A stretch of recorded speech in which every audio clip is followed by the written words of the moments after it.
I got a great question from a student that I wanted to answer on here. Also, I'm doing a middle part. Someone said, I need to see a middle part on you. This is my middle part, okay?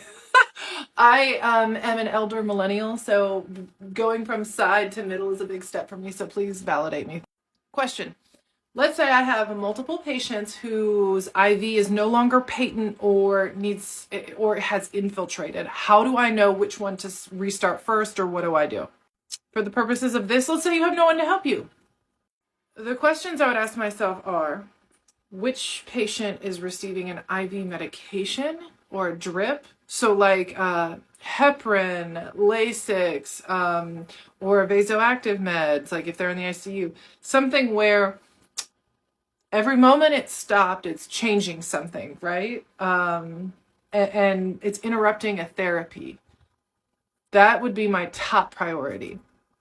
Next priority would be like, okay, the intermittent IV antibiotic is not infusing. Then I would do that one.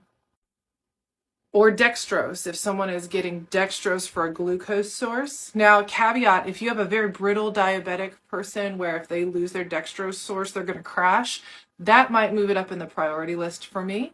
But for the most part, if we have a relatively stable blood sugars, and okay, it's not going to be too bad if I address the heparin drip or the Levophed before the dextrose, if that makes sense.